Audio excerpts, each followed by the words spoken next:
सबैजनालाई नमस्कार। यो हालचालको कुरो हो। हिजो एकजना व्यक्ति आउनु भएको थियो। मैले चाहिँ अब यो कुरोहरू किन तपाईँहरूलाई सुनाउन गइरहेको छु भने किनभने उहाँले चाहिँ के गर्नुभएछ भने टिकटकमा दुनियाँदारी त्यो मन्त्रहरू विभिन्नले हालिरहनु भएको छ। फलानु चिज गर्ने मन्त्र यो, फलानु चिज गर्ने मन्त्र यो, फलानुलाई यसरी तान्ने, फलानुलाई यसरी मार्ने, फलानुलाई यसरी गर्ने भनेर विभिन्न मन्त्रहरू हाल्नु। त्यो मन्त्रबाट यति विकृति फैलाएछ। वास्तवमा त्यो मन्त्र सत्य पनि हुँदैन। अब हाल्दै हुन्छ छेउमा, स्टार्टिङमा एउटा हाल्दै हुन्छ, बिचमा अरू घुसाइदिएको हुन्छ, लास्टमा इन्डिङमा एउटा हाल्दै। त्यो मन्त्र वास्तवमा सत्य होइन। किनभने यदि त्यो मन्त्र सत्य, यदि त्यो मन्त्र मान्छेले सिद्धि नगरेको त्यो मन्त्रको काम छैन र त्यो मन्त्रबाट यति साह्रो बिग्बिगी बढाएछ। किनभने तपाईँको त्यो मन्त्र उच्चारण गर्छ, त्यो मन्त्रबाट चाहिँ धेरैजना तपाईँको यो खुसिया छ क्या, धेरैजना त्यो उच्चारण गर्दा गर्दा। अब राति सुत्ने बेलामा यो मन्त्र जाप गरेर सुत्नु, तपाईँको श्रीमान तपाईँको हुन्छ भनेछ।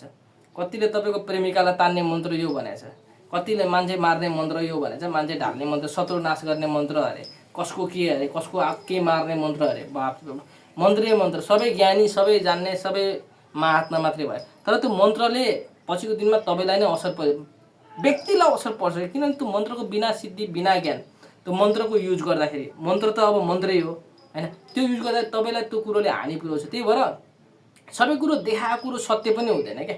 किनभने त्यो दिएको हुन्छ एउटा, त्यसले काम विपरीत गर्ने, त्यो सत्य हो। यदि सत्य थियो भने आजसम्म कतिवटाको त्यो तपाईँहरूले मन्त्र जाप गरेर त्यो देखाएको, कसरी कतिले देखाएको मन्त्र छ, त्यो देखाएको मन्त्र तपाईँहरूले जाप गरेर कति तपाईँहरू कार्य सफल भएको छ मलाई भन्नु त, यहाँ कमेन्ट गर्नु त। कसैको भएको छ? तपाईँले ल फलानुले यो मन्त्र जाप गर्नु, यो मन्त्र ल राति सुत्ने बेला यो मन्त्र आफ्नो व्यक्तिको फोटो हेरेर यो मन्त्र जाप गर्दा तपाईँको मान्छे तानिने मन्त्र भनेछ। त्यो मन्त्र जाप गरेर तपाईँको मान्छे तानिएछ छैन नि। त्यही भएर त्यो अनावश्यक कुरोहरूको पछाडि नपर्नु होला। ती कारणले गर्दाखेरि तपाईँहरू बेकारमा यो भ्रममा नपर्नु होला कि। त्यही भएर त्यसले भएको दिनमा तपाईँलाई यतिसम्म विकृति पुर्याउँछ कि तपाईँहरूलाई न रुनु, न बाँच्नु, न मर्नु बनाउँछ। ती कारणले गर्दा यस्तो कुरोहरूको पछि नलाग्नु होला। जे छ आफ्नो दैनिकी कार्यमा ध्यान दिनु होला, जे छ आफ्नो यथावत रूपमा ध्यान दिनु होला। बाँकी अरू कुनै कुरोमा यो मन्त्र, तन्त्र, यन्त्र भनेर यस्तो कुरोमा ध्यान दिएर तपाईँहरू आफ्नो टाइम वेस्ट नगर्नु होला। किनभने तपाईँहरू त्यो सिद्धि गरेर त्यो कुरोलाई उच्चारण गर्दा केही फरक पर्दैन। तर त्यही कुरोलाई उच्चारण गरेर, त्यही कुरोलाई गर्दा त्यो कुरोले हानि पुर्याउँछ। किन उच्चारण शुद्ध उच्चारण हुँदैन।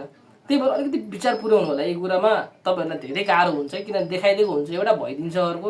त्यही भएर एकदम विचार पुर्याउन म आग्रह गर्दछु। हस्त, धन्यवाद।